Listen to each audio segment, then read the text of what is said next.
नमस्कार, मैं हूं आपके साथ सुमित अवस्थी और आप देख रहे हैं अपना पसंदीदा कार्यक्रम हम तो पूछेंगे, जो मंच आपके सवाल को, आपकी राय को, आपकी आवाज़ को जगह देता है। तो ज़रूर जुड़े हमारे साथ इस कार्यक्रम के जरिए। रोज की तरह आज भी दो खास मुद्दे हम तो पूछेंगे में। बीजेपी कहती थी जब उसके पास बहुमत होगा तो वो अयोध्या में राम मंदिर बनाएगी। अब उसके इस वादे की याद संघ को आई है। संघ प्रमुख खुद मोहन भागवत अब याद दिला रहे हैं भारतीय जनता पार्टी को कि वीएचपी नेता अशोक सिंघल को पूरी और सच्ची श्रद्धांजलि तभी होगी जब अयोध्या में राम मंदिर बनेगा। वहीं विपक्ष अब यह आरोप लगा रही है कि राम मंदिर को मुद्दे के तौर पर बीजेपी सिर्फ वोटों के लिए भुनाती है। क्या है सच्चाई? क्या बीजेपी ने राम का नाम लेकर वोट की खेती काटी? इस पर अगले आधे घंटे में बड़ी बहस कुछ बड़े चेहरों के साथ। और आज 8:30 बजे दिल्ली के मुख्यमंत्री अरविंद केजरीवाल और लालू यादव की गलबहियों पर चल रही सियासी वार और पलटवार पर करेंगे बड़ी चर्चा। नीतीश के शपथ ग्रहण में लालू ने अरविंद केजरीवाल को गले क्या लगाया? ऐसा लग रहा है आम आदमी पार्टी को, अरविंद केजरीवाल को, कि ये लालू तो उनके गले पड़ गए हैं। इस पर भी बात रात 8:30 बजे में। लेकिन आगे बढ़े उसके पहले डिबेट नंबर 1 यानी संघ मांगे मंदिर पर यह खास रिपोर्ट। हम तो पूछेंगे में अगले आधे घंटे डिबेट नंबर 1 संघ मांगे मंदिर। अशोक जी शरीर से तो नहीं रहे, उनके गुण अपने सामने हैं। तो दो बातों का उन्होंने उल्लेख किया। राम जन्मभूमि पर भव्य राम मंदिर का निर्माण, हमने मंदिर निर्माण के संकल्प का पुनर्स्मरण किया है, बहुत अच्छी बात है।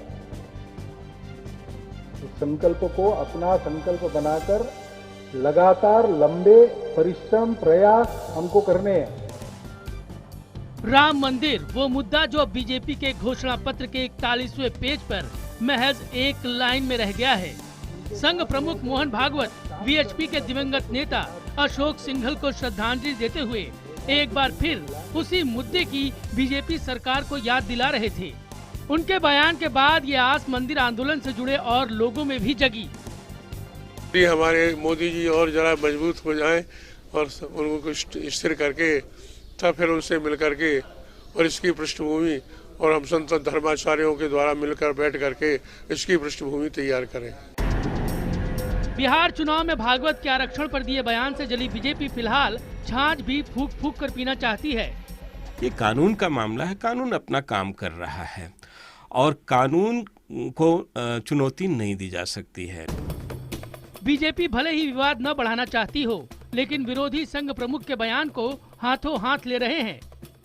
राम मंदिर के मामले में तो भाजपा बेवकूफ बना रही है आवाम को जमाने से।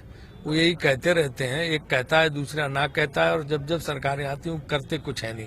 इसलिए वो तो भगवान राम को भी धोखा दे रहे हैं। जब कोई चुनाव नजदीक आ जाता है तो इस अपना पुराना रागा लपते रहते हैं।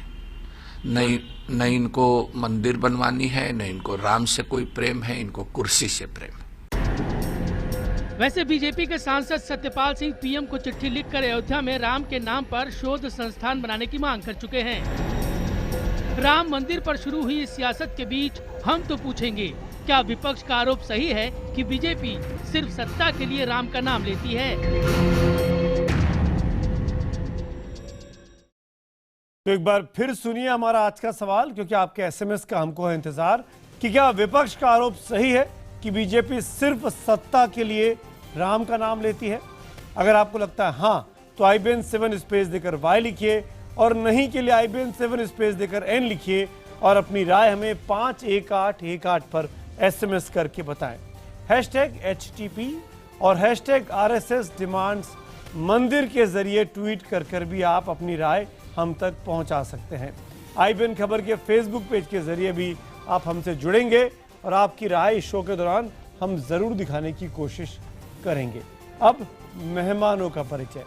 भारतीय जनता पार्टी के प्रवक्ता डॉक्टर सुधांशु त्रिवेदी मेरे साथ हैं। कांग्रेस के प्रवक्ता राजीव त्यागी मेरे साथ जुड़ रहे हैं। समाजवादी पार्टी के प्रवक्ता राजीव राय हमारे साथ होंगे। बाबरी मस्जिद एक्शन कमेटी के संयोजक जफरयाब जिलानी हमारे साथ होंगे और विश्व हिंदू परिषद के प्रवक्ता विनोद बंसल हमारे साथ होंगे। 45 सेकंड का वक्त ओपनिंग रिमार्क्स को लेके और फिर डिबेट की शुरुआत करेंगे। पहला सवाल राजीव त्यागी, मैं आप ही से पूछना चाहता हूं, पहले 45 सेकंड में बताइए आपको ये क्यों लगता है कि वो बीजेपी जो अब बहुमत लेकर आ गई है, 282 की संख्या जिसके पास लोकसभा में है, वो सिर्फ राम मंदिर के नाम का इस्तेमाल अपने वोट बैंक की राजनीति के तहत करती है? ये सुमित जी बिल्कुल आपने ठीक कहा और बिल्कुल ठीक आपका प्रश्न है कि राम मंदिर को लेकर के भारतीय जनता पार्टी झूठ बोलती है। मुझे इस बात पे दिक्कत नहीं है कि कोई व्यक्ति झूठ बोलता है, लेकिन मुझे इस बात पे जरूर दिक्कत होती है कि मैं उसका विश्वास करना बंद कर देता हूँ। भारतीय जनता पार्टी के मैनिफेस्टो में 41वें नंबर पेज पर आज ये है कि राम मंदिर हमें बनाना है। दूसरी बात मैं कहूँगा कि राम मंदिर का निर्माण को लेकर के जो नारा दिया था भारतीय जनता पार्टी ने, राम लला हम आएंगे, मंदिर वही बनाएंगे, लेकिन टाइम नहीं बताएंगे, जनता को ऐसे ही बेवकूफ़ बनाएंगे, ये इन्होंने कहा था। एक तो विषय हो गया। दूसरा विषय संविधान का विषय है। देश में संविधान सबसे बड़ा है, ना कुरान बड़ी है, ना गीता बड़ी है, ना वाहिगुरु के ग्रंथ साहब बड़े हैं, ना कोई और अन्य पुस्तक बड़ी है। संविधान बड़ा है, संविधान के हिसाब से कानून में ये चीज चल रही है, कोर्ट में चल रही है। जी 45 सेकंड हो गए, मैं लौटूंगा दोबारा आपके पास।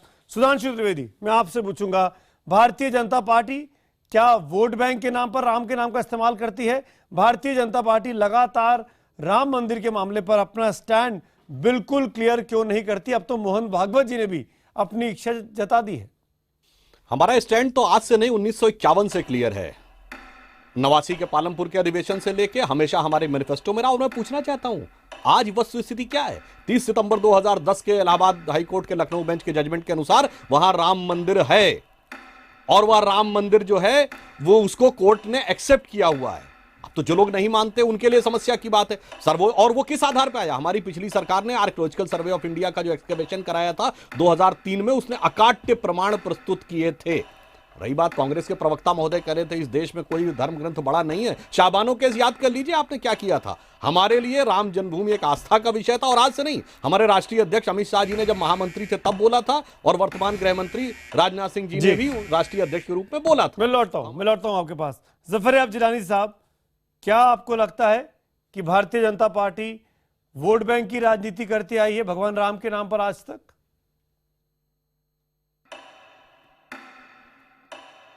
देखिए, ये जिस तरीके से मसले को उठाते हैं उसमें तो सिर्फ यही लगता है कि ये वोट बैंक की ही सियासत कर रहे हैं।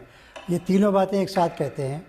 एक तरफ जजमेंट को गलत रिपोर्ट करते हैं, उसके बारे में डिस्टॉर्शन कर रहे हैं कि साहब जजमेंट हमारे फेवर में है। अरे 3 जजमेंट ने कहा है कि वहाँ पर मस्जिद भी बनेगी और वहाँ पर मंदिर भी बनेगा, वहाँ पर निर्मोही अखाड़ा भी होगा, और वो जजमेंट सुप्रीम कोर्ट से स्टेट है। तो आप या तो जजमेंट को मानिए, तो आपने अपील क्यों की? इन्होंने खुद अपील कर रखी है उसके खिलाफ। तो एक तरफ तो जजमेंट का गलत हवाला देते हैं, दूसरी तरफ शाहबानों का गलत हवाला देते हैं। शाहबानों ने के फेस में जो कुछ हुआ था, उसके बाद पार्लियामेंट ने जो एक्ट पास किया वो मैं लौटता हूं आपके पास। 45 सेकंड हो गए। विनोद बंसल मेरे साथ हैं। विनोद बंसल, राम मंदिर के मामले पर विश्व हिंदू परिषद, भारतीय जनता पार्टी या संघ परिवार जैसे भी आप कह लीजिए, आप लोग सिर्फ इतने सालों से वोट बैंक की राजनीति करते आए हैं। 6 साल की सरकार वाजपेयी जी के आगे चली गई, मंदिर नहीं बना। क्या गारंटी अगले 3.5 साल में मंदिर बनने की शुरुआत हो पाएगी? नहीं सुमित जी, वोट बैंक की राजनीति तो आप गलत कर रहे हैं, लेकिन ये बात बड़ा स्पष्ट है। देखिए, सबसे पहले तो मैं माननीय अशोक सिंघल जी जो इस हिंदुत्व के पुरोधा थे और राम जन्मभूमि आंदोलन के जनक थे, उनको मैं विनम्र श्रद्धांजलि अर्पित करते हुए ये कहना चाहूँगा कि देश की महामहिम राष्ट्रपति ने उनके प्रति शोक संदेश व्यक्त किया, लेकिन दुर्भाग्य से इस राज्य की विधानसभा, दिल्ली की विधानसभा और एमसीडी में जिस तरह का दृश्य पेश किया, ये लोगों की ओछी मानसिकता को दर्शाता है। दूसरी बात यह कि राम जन्मभूमि पर मंदिर बनेगा, भव्य मंदिर है, मंदिर रहेगा और मंदिर था। ये बात तीनों जजों ने इलाहाबाद हाईकोर्ट ने आज से 6 साल पहले कर दी थी कंप्लीट।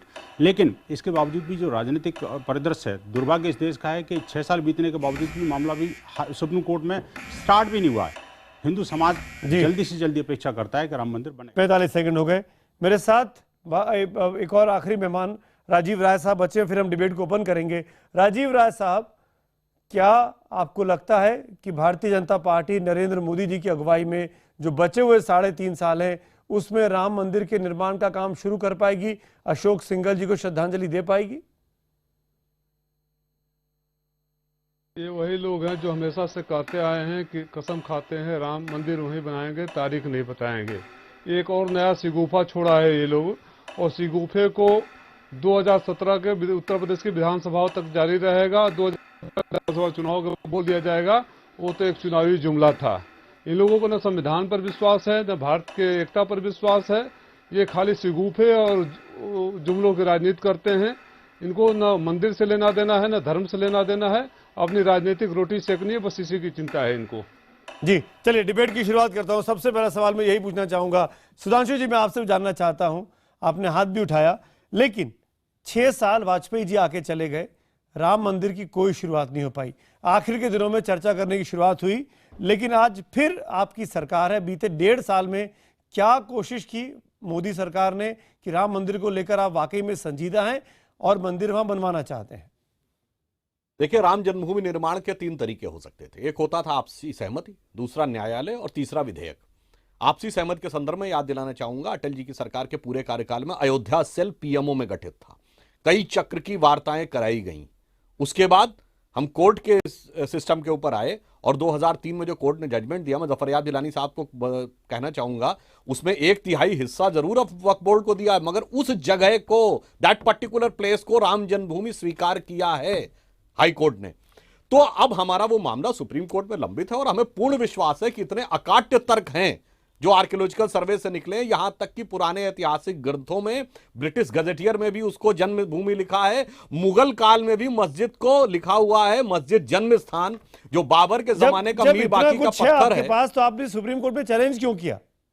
हाँ, इसलिए कि हमारा यह मानना है, जो विश्व हिंदू परिषद का, मतलब हमारा नहीं, जो कि उसमें पक्ष है, उनका मानना था कि वो 1/3 हिस्सा जो है वो पूर्ण राम जन्मभूमि परिसर है, जो कि अनेक ऐतिहासिक साक्ष्यों के आधार पे है। मैंने कहा मीर बाकी के पत्थर में भी लिखा है कि फरिश्ते के उतरने का स्थान, इसलिए वो विषय को छोड़ें। अभी समाजवादी पार्टी के प्रवक्ता ने कहा था हम जुमले की बात करते हैं। अरे हमारे ऊपर तो आप कह रहे हैं कि हमने कहा मंदिर वहीं बनाएंगे, और आज भी कहते हैं। समाजवादी पार्टी के नेता मुलायम सिंह जी ने कहा था हम बाबरी मस्जिद दोबारा बनाएंगे, और नरसिम्हा राव ने भी फ्लोर ऑफ द हाउस पे बोला था। आज दोनों के प्रवक्ता बैठे हैं, बताइए उनका क्या स्टैंड है इसके ऊपर? स्टैंड आपने जवाब देना चाहूंगा। जी राजीव जी, उम्मीद करूंगा कोई बीच में नहीं बोलेगा। देखिए, विश्व हिंदू परिषद ने जिस तरह से इस पे चंदा इकट्ठा किया, अभी लेटेस्ट 15 जुलाई 2015 को अखिल भारतीय हिंदू महासभा के देवेंद्र पांडे राष्ट्रीय प्रवक्ता, उन्होंने ये सवाल उठाया कि 1400 करोड़ रुपए चंदा कहां गया, और वो सोने की कुंटलों ईंट जो आई थी, लोगों ने दी थी, वो कहां गई। तो मेरा पूछना यह है भारतीय जनता पार्टी के लोगों से, विश्व हिंदू परिषद के लोगों से, मैं नहीं कह रहा हूं, ये आर्टिकल इंडियन एक्सप्रेस में छपा हुआ है, उसको बता रहा हूं। और ये एक आर्टिकल आउटलुक में 1990 में छपा था कि विश्व हिंदू परिषद कहीं ना कहीं चंदे का घालमेल कर रही है। तो इसको लेकर के जिस तरह से आप आस्थाओं से खिलवाड़ करने का काम कर रहे हैं, और भारतीय जनता पार्टी के वरिष्ठ नेतागण राजनाथ सिंह जी कह चुके हैं मंदिर निर्माण करना भारतीय जनता पार्टी की प्रायोरिटी नहीं है। माननीय राजनाथ सिंह जी का बयान है, मैं अपने साथी को याद दिलाना चाहूंगा। दूसरी बात, आप कहते हैं कि कांग्रेस पार्टी का क्या स्टैंड है। कांग्रेस पार्टी का बिल्कुल क्लियर स्टैंड है इस वाले मामले पे कि कांग्रेस पार्टी ने 1986 में जब कोर्ट का आदेश हुआ, डिस्ट्रिक्ट मजिस्ट्रेट का आदेश हुआ, तो उन्होंने कहा कि ताला खोलना चाहिए। तो तत्कालीन कांग्रेस पार्टी सरकार ने ताला खुलवाने का काम किया, तो हमने कानून की रक्षा वहां भी करने का काम किया, क्योंकि कानून से बड़ा कोई नहीं है। बाबरी मस्जिद है दी गई, आपकी सरकार थी, बिल्कुल, लेकिन आप दिल्ली में आपका प्रधानमंत्री था, बिल्कुल आपने सही कहा, लेकिन एक चीफ मिनिस्टर जो संवैधानिक पद पे बैठे हुए, सरकार को तो बर्खास्त कर दिया। जवाब दे रहा हूं, आपने सरकार को बर्खास्त कर दिया कल्याण सिंह को। सुमित जी, आपने क्यों नहीं जिम्मेदारी ली? जवाब ले लीजिए। हाँ सुमित जी, एक चीफ मिनिस्टर किसी भी स्टेट के हों, कांग्रेस पार्टी के हों, भारतीय जनता पार्टी के हों, किसी अन्य दल के हों, अगर वो एफिडेविट देते हैं कोर्ट से लेकर के और प्राइम मिनिस्टर को एश्योर करते हैं कि मैं ये काम नहीं होने दूंगा, और उसके बाद भी वो काम हो जाता है, तो इसका मतलब कहीं ना कहीं दोगलापन। अच्छा, भारतीय जनता पार्टी का चरित्र दोगलेपन का चरित्र है। प्रधानमंत्री मैं कहना चाह रहा था, प्रधानमंत्री को बताया क्या? आपके गृह मंत्री पहुंचे बताने के लिए अयोध्या में क्या चल रहा है? मैं बिल्कुल जवाब दे रहा हूं उसका। देखिए, पहले आता है रामलला हम आएंगे, मंदिर वहीं बनाएंगे, और 1992 की और 90 से लेकर के 92 के बीच में रथ यात्रा होती है। उसके बाद आता है इंडिया शाइनिंग आता है, इंडिया शाइन कर रहा है। उसके बाद मंदिर के लिए एक उदाहरण और देता हूं, मंदिर के लिए जब राजीव गांधी जी कंप्यूटर लेकर आ रहे थे, तो अटल बिहारी वाजपेयी जी बैलगाड़ी से संसद में जाकर के कंप्यूटर का विरोध कर रहे थे। और जिस तरह से नहीं भटका नहीं रहा हूं, जिस तरह से अच्छे दिनों की बात की गई, मैं विश्व हिंदू परिषद की पूछना चाहूंगा कि वो देवेंद्र पांडे के आरोप पे क्या कहना चाहेंगे कि 1400 करोड़ रुपए आरोपों के जवाब नहीं, जवाब दे, कुंतलों ईंट जो आई थी देता हूँ, सोने की ईंट आई थी, उनका जवाब दो। सुधांशु जी मैं आता हूँ, आउटलुक में छपे लेख पर वो क्या कहना चाहेंगे? विनोद बंसल जवाब दीजिए। सुनने की कोशिश भी करिए जरा। बोलिए जब आपने कहा कि मैं बोलूंगा नहीं बीच में, तो आप भी मत बोलना जरा। आप बीच में बोल रहे थे। अब मेरी बात सुनिए, मैं ये कह रहा हूं, जिस आपके पास, चूंकि आपकी सरकार नहीं थी उस समय, ना आपको कोई प्रशासनिक अधिकारी था, ना आपके पास कोई डाटा था कि मंदिर के लिए कितना पैसा इकट्ठा किया और कैसा हुआ। बड़ा दुर्भाग्य है कि एक राष्ट्रीय पार्टी का प्रवक्ता और एक न्यूज़पेपर रिपोर्ट्स को या किसी एक संगठन के किसी प्रवक्ता के बात को कोट कर रहा है। बड़ा दुर्भाग्य, ऐसी नेशनल चैनल पे जाकर के झूठ बोलने की आदत कांग्रेस की। देखिए ये चीज जो है ना, मैं इसलिए कहना चाह रहा हूं। सुनिए राजीव जी, डांटिए मत, मैं मेरी बात डांटने में नहीं आऊंगा आपके। अरे भैया सुनिए, डांटने में नहीं आऊंगा। अरे भाई जब मैं कह रहा हूं, इस बात को कह रहा हूं, झूठ मत बोलिए, इस बात को कह रहा हूं, झूठ बोल करके भारतीय जनता पार्टी के लोग बाग बार-बार राम मंदिर को लेकर कराने की कोशिश मत करिए। मैं बीजेपी से बात को राजीव जी आपने सवाल खड़ा किया वीएचपी से, अब जवाब सुनिए। नहीं राजीव जी चीखने से किसी की आवाज ज्यादा तेज नहीं जाएगी और चुप रहने से कोई शांत नहीं छूटेगा।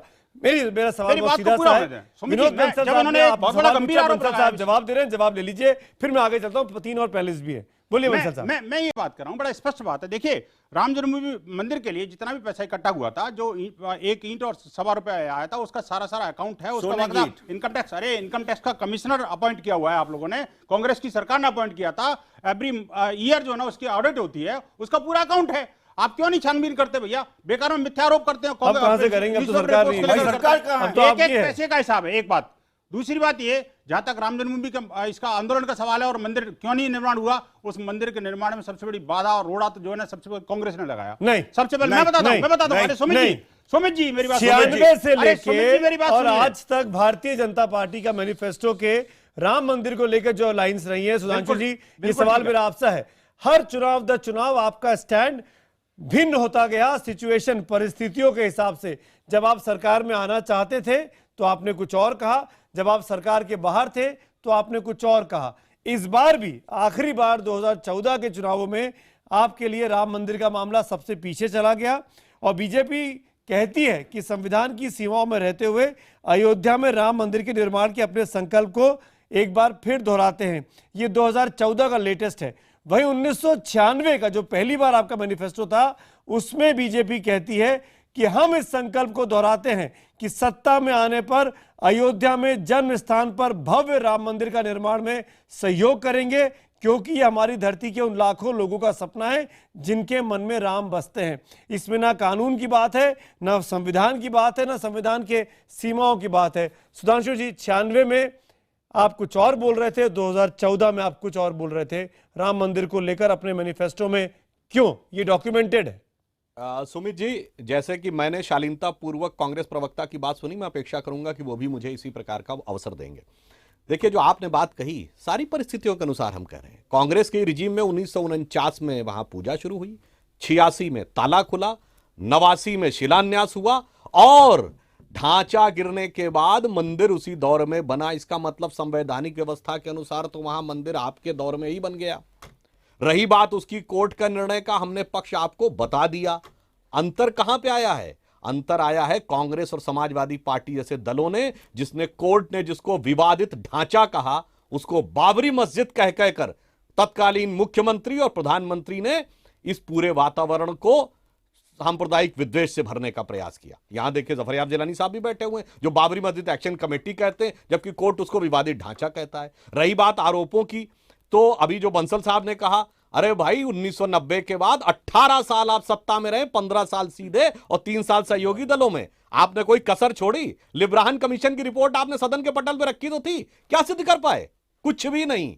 और किसने स्टैंड बदला है? मैं कहना चाहूंगा, आजादी मिली थी तो कांग्रेस का पॉलिटिकल विजन क्या था? महात्मा गांधी का विजन था राम राज्य। और कांग्रेस कहां पे आ गई? 2007 में आकर ये सुप्रीम कोर्ट में हलफनामा देते हैं राम सेतु के मामले पे कि राम थे ही नहीं। राम मंदिर पे रहते, राम मंदिर पे रहते, राम सेतु पे नहीं। मैं राम मंदिर पे कह रहा हूं। राम उनके लिए पॉलिटिकल इशू उनके लिए है, समाजवादी पार्टी पे, जिलानी साहब पे और कांग्रेस पर। देखिए, मैंने ये कहा था, मुझे भी थोड़ा मौका दीजिए। क्या ये सत्य नहीं है? कांग्रेस प्रवक्ता से पूछिए कि 1989 के चुनाव अभियान की शुरुआत स्वर्गीय राजीव गांधी ने फैजाबाद से राम राज्य के नारे पे दी थी या नहीं?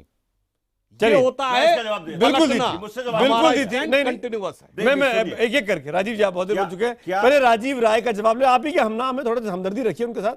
आपके हो सकता है महागठबंधन ही बन जाए यूपी में आपका। आपके साथ राजीव राय आप सरकारों में रहे और आप लोगों ने कभी भी राम मंदिर को लेकर कोई इनिशिएटिव नहीं लिया। बोलिए इनिशिएटिव नहीं, राम भक्तों को गोलियां रोक दिया। बोलिए राजीव जी ने सारी बातें कह दी, सवाए सैकड़ों राम भक्तों को इन्होंने विनोद जी मैं बोल सकता हूं। बोलिए राजीव राय। मुझे बोलने की इजाजत इस पैनल द्वारा है। बोलिए राजीव जी बोलिए। राजीव राय साहब बोलिए आप। सुमित जी, आपके ने जो सवाल उठाए थे वही सवाल मेरे मन में भी था, देश के करोड़ों लोगों के भी मन में था कि चुनाव से पहले, चुनाव के बाद, सत्ता से पहले और सत्ता के बाद ये लोग रंग क्यों बदलते रहते हैं।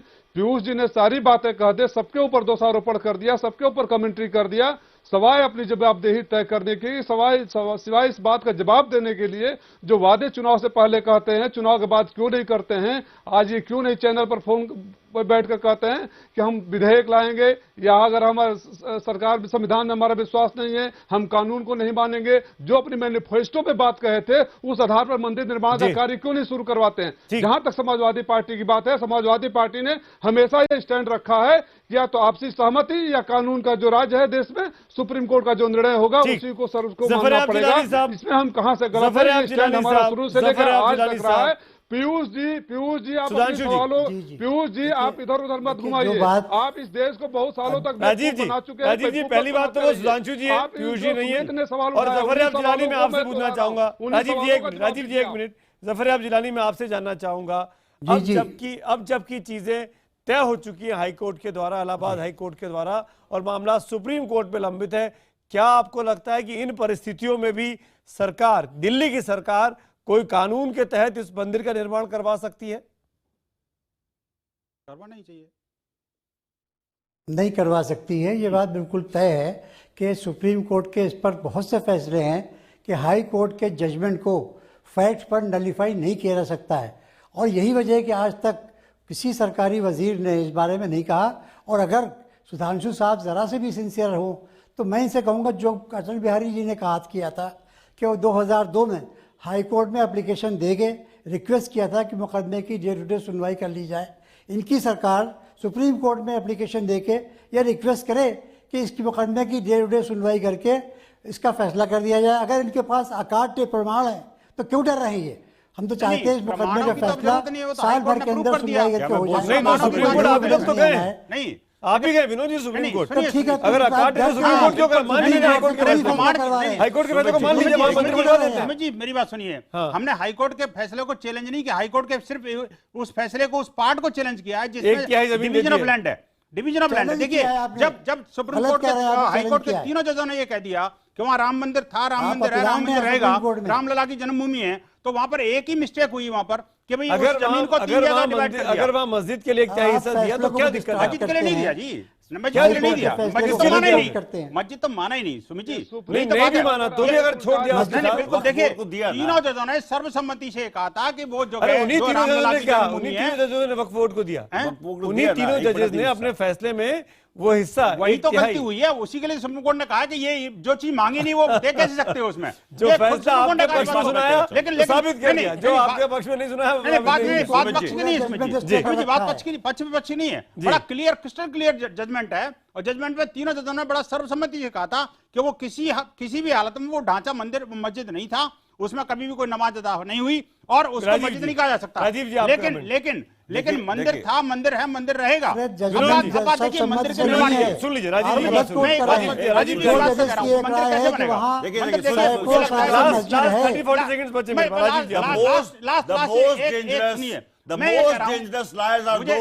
मुझे लगता है कि राजीव जी दोनों आजकल जो सिस्टम है भारतीय जनता पार्टी का, पुरातन काल से भी देख सकते जब से भारतीय जनता पार्टी का गठन हुआ है। श्यामा प्रसाद मुखर्जी कैबिनेट के मंत्री थे जब आर्टिकल 370 कश्मीर में पास किया गया, he was member of cabinet. लेकिन उन्होंने उस टाइम विरोध नहीं किया, लेकिन राजनीतिक रोटियां सेकने के लिए आर्टिकल 370 का विरोध करना शुरू किया। राम मंदिर को लेकर के जिस तरह से बयानबाजी करती है भारतीय जनता पार्टी, और अमित शाह जो राष्ट्रीय अध्यक्ष, उन्होंने भी कहा कि राम मंदिर का निर्माण हमारी प्रायोरिटी नहीं है, कानून इस पे काम करेगा। मैं कांग्रेस की पार्टी की तरफ से एक बात कहता हूं सुमित जी, कानून जो है जो तय करेगा वो सब पक्षों को मान्य होगा। अगर कानून मान्य नहीं था तो एक बात वीएचपी बीजेपी कह रही है, अन्य लोग राजीव त्यागी बीजेपी कह रही है अपने मैनिफेस्टो में संविधान की सीमाओं में रहते हुए राम मंदिर के मामले में अपने संकल्प को दोहराते हैं। बयानों से बचना चाहिए, इनको आगे लगाने वाले बयानों से, एक हाथ में बाला दूसरे में भाला वाले बयानों से बचना चाहिए। सुधांशु त्रिवेदी सांप्रदायिक शांति मैं लास्ट में ये देश में अगर शांति रहेगी सुधांशु जी, तभी आप आगे बढ़ा पाएंगे देश को। देश के लोगों को रोजगार चाहिए, अच्छे दिन चाहिए। राजीव जी सुन लिया, राजीव जी एक बात बस, एक विरोध जी बिल्कुल नहीं है, मैं बिल्कुल मैं ये कह रहा हूं, ये दोनों राजीव अगर सहमत हैं तो मैं कहता हूं ये प्रस्ताव लाएं संसद में, और सुधांशु जी अगर मना करते तो मेरी गारंटी, मैं सुधांशु जी भी कहूंगा कि तीनों मिलकर के क्यों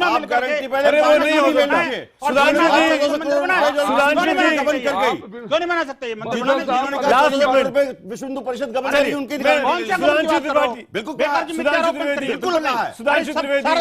राजीव जी सुधांशु जी लास्ट कमेंट आपका 20 सेकंड्स में।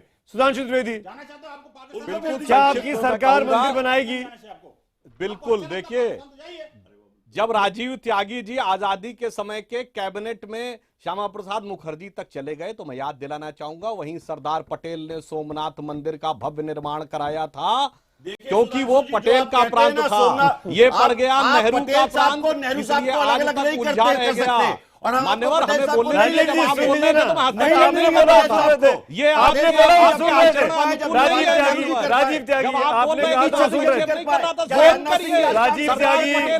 राजीव त्यागी सुनने की हिम्मत रखिए ना, आपने उनको फंसाया, आपकी समस्या है। और अंत में मैं एक वाक्य कहूंगा, सुमित जी मुझे एक वाक्य कहने दिया जाए।